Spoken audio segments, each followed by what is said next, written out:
A popular argument used by Christian and Muslim apologists is the fine-tuning argument, and that's fine spelled F-I-N-E, but I kind of like to call it the find-tuning argument spelled F-I-N-D, because the more you dig into it, the more you discover that apologist is just bound and determined to find some kind of tuning there, whether there's anything there or not.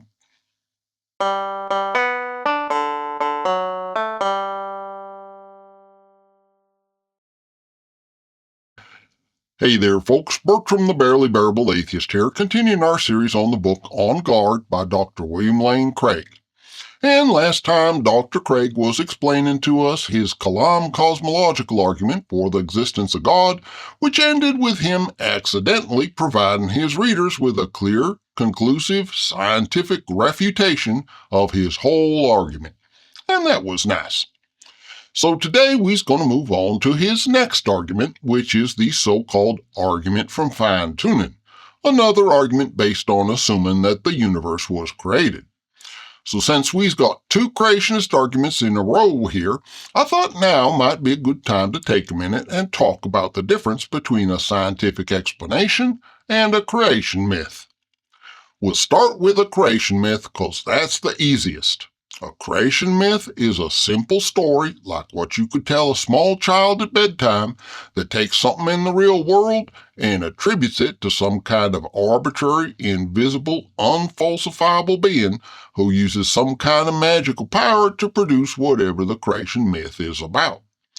Creation myths is easy because they don't go into detail, you don't need to do no research, you ain't got to worry about testing them because they ain't testable, and you can use basically any character you want as the creator character. Easy peasy. An actual explanation, on the other hand, is a lot harder. To come up with an actual explanation, we have to give a detailed and specific description of measurable, verifiable processes and forces that operate on a given set of preconditions to produce whatever it is we're trying to explain in a way that gives us greater insight into how objective reality actually works. And what's more, our explanation has to be testable. That is, we need to be able to say, here's the verifiable consequences that would necessarily be observable if my explanation is correct, so that if they ain't there, we know that my explanation ain't correct.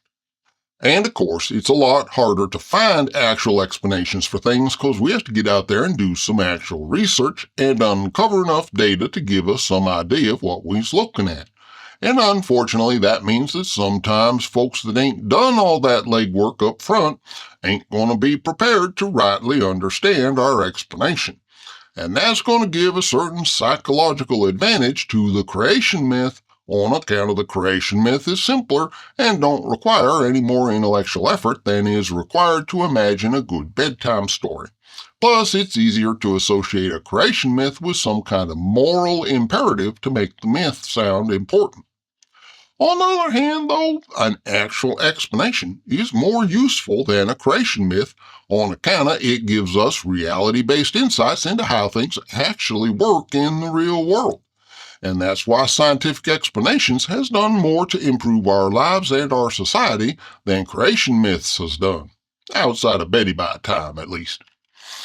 So it's important for us to notice the difference between an actual explanation and a creation myth, because a lot of times Christian apologists will present a creation myth and call it an explanation, even though it ain't. That's what Dr. Craig was doing when he was quoting all that sciencey stuff in connection with his Kalam cosmological argument. He was trying to make it sound like a scientific explanation, but when it came time to describe the measurable, verifiable, specific processes that God supposedly used to produce the universe out of nothing, he didn't have nothing because all he had was a creation myth, not an explanation. And get ready for some deja vu because we're going to see the same thing all over again when he's talking about so-called fine-tuning. And he's going to start with an appeal to authority fallacy. Well, according to Plato, there are two things that lead men to believe in God. the argument from the existence of the soul, and the argument from the order of the motion of the stars and of all things under the dominion of the mind which ordered the universe. Plato concluded that there must be a best soul who is the maker and father of all, the king who ordered the primordial chaos into the rational cosmos that we observe today. End quote. Now, Plato is very clearly providing us with a creation myth and not an actual explanation. The universe seems to be ordered, and Plato assumes, for some reason, that there was a time when it weren't. And therefore he attributes real-world order to some invisible and unfalsifiable maker, father, and king. And Dr. Craig, of course, assumes that Plato must have accidentally discovered the Christian God somehow, even though the gods, plural, that Plato believed in weren't nothing like the modern Trinitarian God that Dr. Craig believes in. And just in case the name Plato ain't enough to impress us, Dr. Craig also quotes Aristotle as imagining a bunch of folks who had lived their entire lives underground and then came out one night and, quote, they would behold the whole of the sky spangled and adorned with stars, and when they should see the changing lights of the moon as it waxes and wanes, and the risings and settings of all these celestial bodies, their courses fixed and changeless throughout all eternity, when they should behold all these things, most certainly they would have judged both that there exist gods and that all these marvelous works are the handiwork of the gods. End quote. And notice that once again, that's gods plural. In the last chapter, Dr. Craig appealed to a Muslim philosopher for an argument that Allah must be the creator of the universe, and in this chapter he's appealing to polytheistic Greek philosophers to prove that the gods, plural, must be the creators of the universe. And that's the beauty of a creation myth. Since the creator character in this bedtime story is completely arbitrary, they's interchangeable.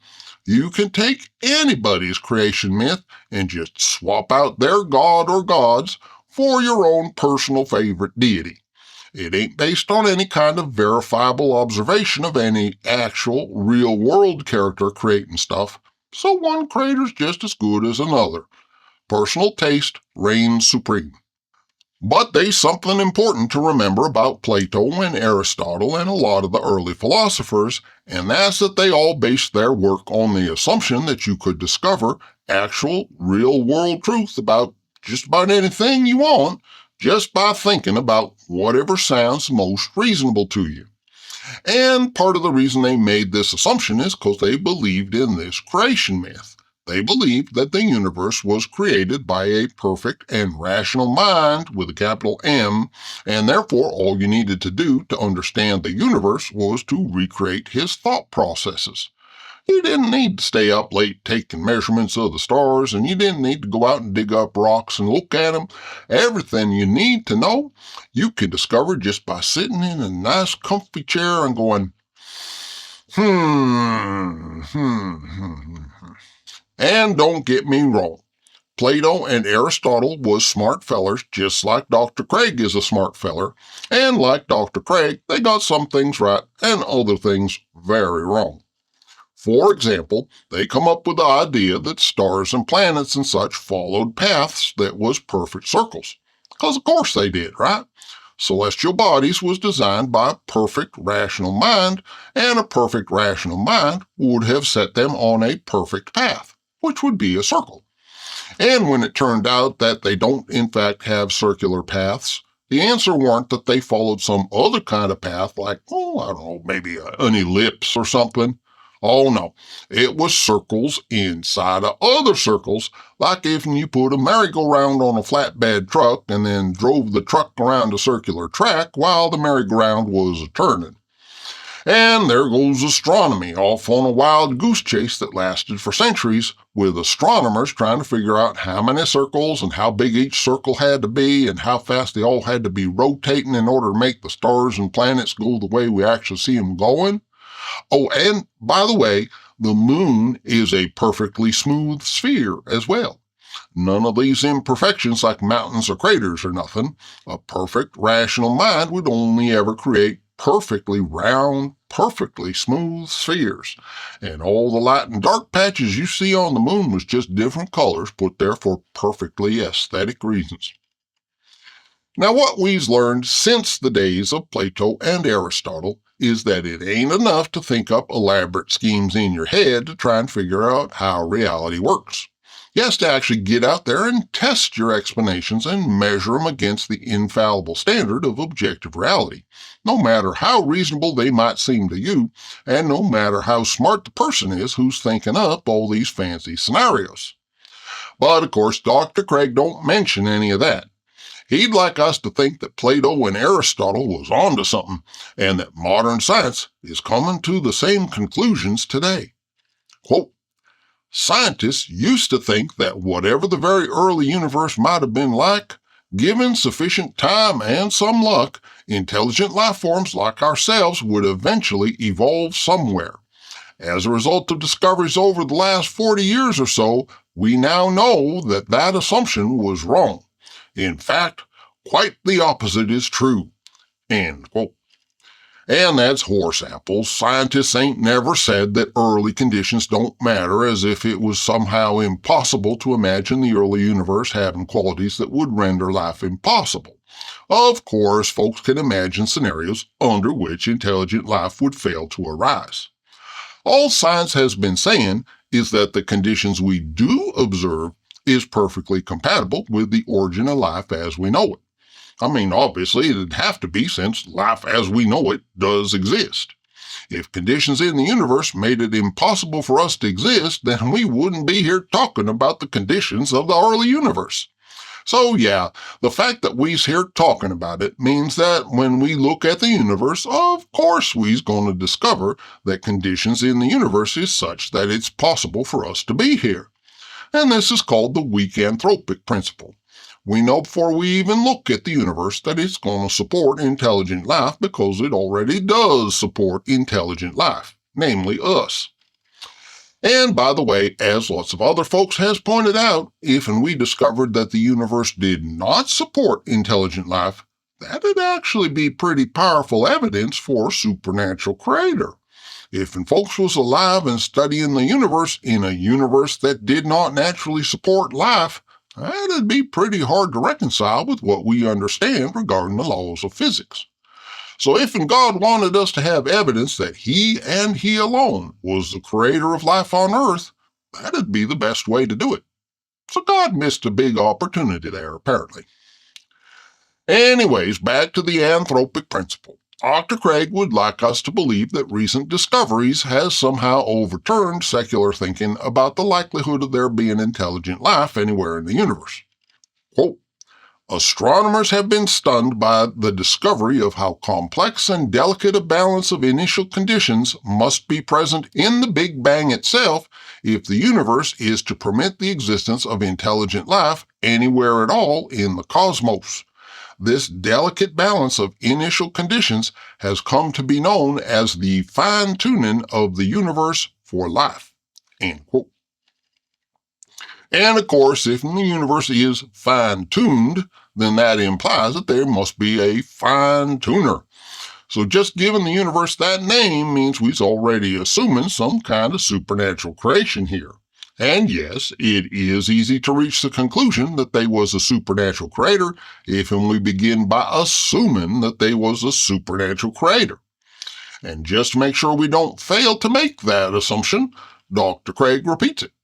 Quote, we've come to discover that the universe is fine-tuned for the existence of intelligent life with a complexity and delicacy that literally defy human comprehension. End quote. So not only do we have an implicit assumption of supernatural creation, but we've also got an argument from ignorance and a God of the gaps argument. There's aspects of the universe that we don't currently understand, therefore God. Dr. Craig ain't coming right out and saying that explicitly yet, but don't worry, he'll get around to it. According to Dr. Craig, there's two places we see this supposed fine-tuning, and the first is in the physical constants of the universe. Quote, When the laws of nature are expressed as mathematical equations, you find appearing in them certain symbols that stand for unchanging quantities like the force of gravity. These unchanging quantities are called constants. The laws of nature do not determine the value of these constants. There could be universes governed by the same laws of nature even though these constants had very different values. End quote. Could there really, though? I'd like to see Dr. Craig give me 2 examples of actual, verifiable other universes with the same natural laws and different constants, because I don't think he can do it. Saying we can imagine a universe with different constants ain't the same thing as proving that other universes actually exist with different constants. There's an old engineering joke that goes 2 plus 2 equals 5 for sufficiently large values of 2. And obviously that's silly because 2 is a constant. It can't have other values. But I reckon that if we wanted to be silly, we could imagine a world where the value of 2 was not 1 plus 1, but some other number, like 1 1/4 plus 1 1/4. And we could imagine the consequences that would result in a universe where that was the value of 2. Like maybe a bicycle built for 2 would have an extra half a seat behind the second seat. But of course, that'd be silly.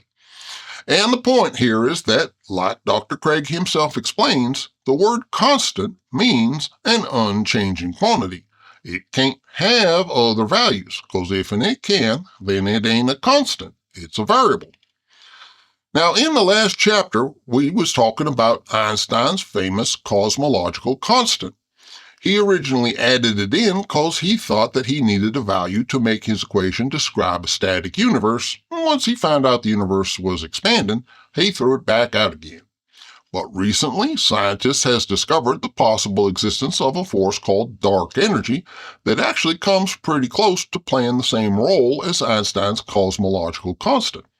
So scientists is still researching this, but at this point it's entirely possible that the cosmological constant ain't a constant at all. It's a measurable force that needs to be accounted for in the equation. And maybe the same thing could be true of other quantities that we currently treat as constants. Maybe they ain't really constants and they just represents quantities that we ain't discovered yet. And if that's the case, then maybe they could have different values under different circumstances. But on the other hand, maybe they ain't. Maybe they represent fundamental mathematical relationships that's just inherent in the nature of math itself. I mean, why not? There's lots of mathematical relationships that ain't arbitrary. They're just built into the nature of math itself, like Euler's number. But the main thing is that such constants ain't arbitrary. Either they represents real quantities like dark energy, or else they's inherent in the nature of mathematics and physics. So when Dr. Craig says, quote, the laws of nature do not determine the value of these constants, end quote, that's false. Now, I ain't accusing Dr. Craig of lying here. It's possible that he heard some advanced theoretical physicist explaining some of the esoteric properties of universal constants, and maybe he got a garbled or oversimplified understanding of it. But however he came to this conclusion, it's pretty clear that he wants us to believe that the constants of the universe is arbitrary and isolated somehow from the rest of the laws of the material universe. And that's because he's going to want to claim that some force outside the universe, i.e. God, would be required to set them to some specific value. And that's false. The best argument he can make, based on cosmological physics, would be that we don't currently know which factors determine the value of the universal constants, and therefore he could make a God of the gaps argument here. Although personally I don't think he can even argue that much. Until he can prove that universal constants actually can be different, and that they ain't no physical factor or factors that determine their value in any given set of circumstances, then he ain't got no grounds for claiming that any supernatural fine-tuner is required. So his argument here is just a hand-waving appeal to superstition. Dr. Craig's second category of supposed fine-tuning is what he calls arbitrary quantities. In addition to the constants, there are certain arbitrary quantities that are just put in as initial conditions on which the laws of nature operate. Because these quantities are arbitrary, they're also not determined by the laws of nature. An example would be the amount of thermodynamic disorder, or entropy, in the early universe. End quote. But again, the assumption here is that it's arbitrary and that no external factors determine what that quantity will be. And entropy is a particularly poor example because given an expanded universe with an initially infinite or near infinite energy density, entropy is necessarily going to be low. There's going to be a huge potential for energy to condense down into matter as the universe expands, and a huge gravitational potential for the matter to self-organize into stars and galaxies and planets and such.